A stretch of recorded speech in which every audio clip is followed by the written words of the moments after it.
خسارے میں ہے سوائے غلامان مصطفیٰ کے۔ اس کو کہتے ہیں استغراقی۔ الف لام عیدی کسے کہتے ہیں؟ عیدی اسے کہتے ہیں جس کا مفہوم مقرر ہو، ایک خاص مراد، نام آپ اس کا بے شک نہ لیں لیکن کوئی آپ کے ذہن میں مقرر ہو۔ اس کی دو قسمیں، ایک وہ ہوتا ہے جس کا پہلے ذکر آیا ہوا ہو، دوبارہ اسی کا ذکر کریں تو اس پر ال لے آئے، جیسا کہ انا ارسلنا علیکم رسولا شاہدا علیکم کما ارسلنا الی فرعون رسولا۔ الی فرعون رسولا، رسول پر ال تو نہیں ہے نا، فعصا فرعون الرسول، نر اس جگہ ال آیا ہوا ہے نا، اس کا مطلب یہ کہ فرعون کی طرف جو رسول بھیجا تھا نا وہی رسول مراد ہے۔ فرعون نے اسی رسول کی نافرمانی کی جو اس کی طرف بھیجا تھا، اس کا نام ہے عید خارجی۔ پہلے ذکر کیا ہے اس کا، ذہن سے باہر اس کا ذکر موجود، خارجی کا معنی خارج از ذہن، ذہن سے باہر اس کا ذکر موجود ہے، اس کا نام ہے عید خارجی۔ عید ذہنی کسے کہتے ہیں؟ عید ذہنی آپ کو پتہ ہے کہ فلاں کا فلاں سے لگا ہوا ہے، ارے آئی کانٹ ہیلپ ٹو سی دا مین، آپ جس سے بات کریں وہ رازدار ہے آپ کا، میں اس کو دیکھے بغیر میرا کوئی چارہ نہیں۔ تو یہ آپ کے ذہن میں ہے، پہلے ذکر کوئی نہیں آیا ہوا لیکن بات جس سے کریں کوئی رازدار ہے، وہ سمجھ گیا ہے۔ اس جگہ خدا کا کہنا کہ کن تو کنزم مخفین فاحببت ان اعرف فخلقت الخلق، باپ محبوب سے ہو رہی ہے، اور کہا حدیث قدسی ہے میں ایک مخفی خزانہ تھا، مجھے محبت ہوئی کہ میں پہچانا جاؤں تو میں نے الخلق کو مخاطب سرکار ہوں تو پتہ ہوں میں ہی مراد ہوں۔ اس کا نام ہے عید ذہنی۔ عید حضوری کسے کہتے ہیں؟ جس کے ساتھ آپ بات کر رہے ہوں وہ سامنے موجود ہو، اس کے اوپر آپ ال لگائیں، اس کو کہتے ہیں عید حضوری۔ معراج کی رات سرکار پروردگار کی بارگاہ میں موجود ہیں، رب کہتا ہے السلام علیکہ ایوہ النبی، او نبی جو تو میرے سامنے ہے میں تجھ سے بات کر رہا ہوں۔ مومن نماز پڑھتے وقت کہتا ہے السلام علیکہ ایوہ النبی، نبی پاک جی آپ کا غلام ہوں، آپ سے بات کر رہا ہوں، مجھے آپ نے بتایا ہے کہ نماز معراج مومن کی معراج ہے، معراج دیدار اور ملاقات کے ذریعے سے ہونے والی چیز ہے، جب میری ملاقات ہی کسی سے نہیں تو معراج کیا ہے؟ سمجھو بات؟ اب جس وقت اس کو آدر تسلیم کر لیا ہر ایک نے، میاں صاحب اس مقام پر لگا ہے، کہتے ہیں میں کہتا ہوں ہر جگہ ہر مکان ہر زمان میں سرکار کو پکارنا درست ہے، جیسا کہ امام غزالی کہتے ہیں تو پکارنے کا بھی عقیدہ رکھ اور ان کے سننے کا بھی عقیدہ رکھ۔ اور اس پر جلاء الافہام کے اندر ابن قیم جو ابن تیمیہ کا شاگرد ہے، اس کی کتاب جلاء الافہام ہے، غالباً صفحہ 80 یا 81 ہے، اس کے اندر حدیث کا نمبر بھی اتنا ہی کچھ بنتا ہے۔ حضرت ابو درداء رضی اللہ عنہ سرکار سے پوچھتے ہیں یا رسول اللہ صلی اللہ علیہ وسلم درود کب پڑھنا زیادہ اچھا ہے؟ فرمایا کہ کثروا الصلاۃ علیہ یوم الجمعہ فانہ یوم مشہود، تم جمعے والے دن زیادہ مجھ پر درود پڑھا کرو کیونکہ فرشتے کافی آتے ہیں، وہ آ کر یہ منظر دیکھتے ہیں۔ اس وقت وہ فرماتے ہیں کہ یا رسول اللہ اس جمعے پر یہ پڑھنے کا فائدہ، ما من عبد یصلی علیہ الا بلغنی صوتہ خیس و کان، او کما قال علیہ السلام، کوئی بھی بندہ ایسا نہیں مجھ پر درود پڑھے تو میں اپنے کانوں سے اس کی وہ آواز نہ سنوں، یعنی جو پڑھتا میں سنتا ہوں۔ اس کے بعد عرض کرتے ہیں حضرت ابو درداء اوا بعد وفات کا یا رسول اللہ، کیا آپ کے وصال کے بعد بھی آپ ایسا سنیں گے؟ نعم و بعد وفاتی، ہاں وفات کے بعد بھی اسی طرح سنوں گا۔ کیوں؟ لأن اللہ حرم علی الارض ان تاکل اجساد الانبیاء، اللہ نے زمین کو حرام کر دیا، نبیوں کے بدنوں سے چھیڑ ہی نہیں سکتا، نبیوں کی ذات پاک کے بارے میں تو تغیر واقع ہی نہیں ہوتا، تو جب تغیر ہی واقع نہیں ہوتا بلکہ والآخرۃ خیر لک من الاولیٰ، پہلے سے زیادہ اچھا حساب ہو جاتا ہے، پھر سننے میں کیا دقت ہے؟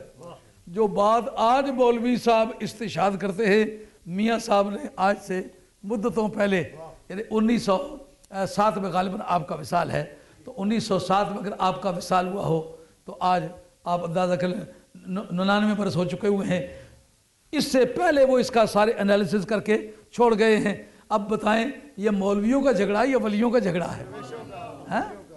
اس طرح پوری یہ کتاب ایک مولوی صاحب کو میں اگر نصیحت کروں کہ یہ آپ صرف ایک کتاب اچھی طرح یاد کر لیں شعروں میں، انشاءاللہ ان جیسا مناظر کوئی نہیں ہوگا. اکیلا آدمی سب پر غالب آ جائے گا. تو آپ نے آج حضرت سید مقیم شاہ بادشاہ رحمۃ اللہ علیہ کے بارے میں کچھ باتیں سنی ہیں، کچھ بگا شیرولی کے بارے میں سنی ہیں، کچھ غازی قلندر کے بارے میں سنی ہیں، کچھ میاں صاحب عارف کھڑی رحمۃ اللہ علیہ کے بارے میں سنی ہیں، اور کچھ حضرت غوث ثقلین کے بارے میں سنی ہیں، کچھ سخی ایاز المیر زندہ پیر رحمۃ اللہ علیہ کے بارے میں سنی ہیں. تو آج آپ نے حضرت کھڑی والی سرکار کا یہ عرس منا کر کے آپ نے کتنی روحوں کو راضی کر لیا ہے. میں آپ کا شکر گزار ہوں. امید ہے کہ یہ ٹوٹے پھوٹے الفاظ جو آپ کی خدمت میں پیش کیے ہیں اللہ تعالیٰ کی بارگاہ میں آپ دعا کریں گے آپ اللہ قبول فرمائے. اور جن دوستوں نے اس کار خیر میں قدمے درمے سخنے قلمے کچھ بھی امداد کی ہے اللہ ان کے جان مال میں عزت و آبرو میں دونوں جہان میں خیر و برکت فرمائے. اور آج دعا بھی مانگیں حضرت غازی قلندر رحمۃ اللہ علیہ کے وسیلہ جلیلہ سے، اور اس کا اندازہ بھی کریں کہ جو آپ آج دعائیں مانگیں گے اس سے کوئی مفید نتیجہ نکلے تو آپ مجھے ضرور بتائیں. میں امید کرتا ہوں، میں غازی قلندر رحمۃ اللہ کا مرید نہیں ہوں، میں ان کے پیر کی اولاد میں سے ہوں، مگر پھول کو پھول کہنا ہر ناک رکھنے والے کی ڈیوٹی ہے، حسن کو حسن کہنا ہر بینا آدمی کی ڈیوٹی ہے. واقعہ یہ ہے کہ غازی قلندر جیسے درویش صدیوں کے بعد کہیں پیدا ہوتے ہیں. وہ عالم اسلام کی ایک بڑی شاہکار ہے، اور سرزمین کشمیر میں نہیں بلکہ عالم اسلام میں ایک بڑی نمایاں شخصیت ہے. اور میاں صاحب عارف کھڑی رحمۃ اللہ علیہ نے جہاں درویش کی حیثیت سے خانقاہی نظام کی خدمت کی ہے، وہاں آپ نے شریعت کی اور عقائد کی بڑے پورے طریقے سے حفاظت کی ہے، اور بڑی فراخ دلی کا آپ نے ثبوت دیا ہے. جس بھی زمرہ کا کوئی درویش تھا بڑے پیار سے اس کا ذکر کیا ہے. سید شاہ چراغ صاحب رحمۃ اللہ علیہ ہمارے خاندان کے ایک بزرگ ہیں چاہن سیدہ میں، وہ ان کے سلسلے کے آدمی نہیں تھے لیکن ان کا ذکر فرماتے ہیں شاہ چراغ ایک سید ہوئے دیوا دین دنی دا. شاہ چراغ ایک سید ہوئے دیوا دین دنی دا تنی ملک مکان انہاں دا شہر چوہان سنی دا. اور صاحب کرامت ہونے میں بھی آپ کے جو رنگ ملتے ہیں وہ دوسرے اولیاء اللہ کے زمرے میں بہت کم ملتے ہیں. باقر شاہ صاحب جو آپ کے بات لمبی ہونے کا ڈر ہے، 2-4 منٹ اگر آپ کے پاس ہوں تو میں عرض کرتا ہوں. باقر شاہ صاحب رحمۃ اللہ علیہ پہلوان تھے، ان کے بھتیجوں نے ان کے درخت کاٹ لیے تو ان کا یار مرنے دو بعد میں کاٹ لینا. ان کا چچا خام خواہ وقت ضائع کرتے ہو. آج بھی ہمارے کل بھی ہمارے یہ بات گراں گزری. میاں صاحب عارف کھڑی کی خدمت میں حاضر ہوئے، کہتے ہیں میرے بھتیجوں نے ایسا کہا. ان کا شاہ صاحب اللہ اللہ کریں گے اس وقت میں پنجن جا رہا ہوں، گرمیوں کے ایام تھے جس کا ذکر کرتے ہیں قبر میری جے پنجن ہوندی دنیا گلاں کر دی پر ڈاڈے کول محمد بخشا جند نکاری ڈر دی. گئے وہاں سے ایک چٹھی لکھی کہ آپ انتظار کریں، سید مظفر حسین شاہ آپ کے گھر میں مہمان آنے والے ہیں. انتظار کرتے رہے. اللہ کی شان 9 مہینے بعد گزرنے کے بعد بچہ پیدا ہوا. میاں صاحب عارف کھڑی رحمۃ اللہ علیہ چک جانی ضلع گجرات کھاریاں کے پاس تشریف لائے تھے جہاں سرکار کا منہ مبارک ہے. تو شاہ صاحب کا پیغام رسان آیا کہ اللہ نے بچہ دیا ہے. کوئی 26-27 برس شادی ہوئے کو ہوئی تھی، کوئی بچہ نہیں تھا. بچہ ہوا، بتائیں نام کیا ہو. آپ کی طبیعت کچھ علیل تھی، آپ بستر علالت پر پڑے ہوئے تھے. آپ کی بارگاہ میں ایک سید صاحب جیلم کے ہائی اسکول میں عربی ٹیچر تھے، وہ آپ کے نیاز مند تھے. شاہ صاحب سے کہا کہ شاہ صاحب آپ قلم لے لکھیں، میں بیٹھ نہیں سکتا. آپ نے فرمایا چلو بولو. آپ فرماتے ہیں کہ ہما نامہ دیرینا ہم رنگ عود، ہما نامہ دیرینا ہم رنگ عود کہ بندہ سے پنجن فرشتادہ بود، تجسس نمودہ مطالعہ کنید کہ ار راز و از نام آگاہ شوید.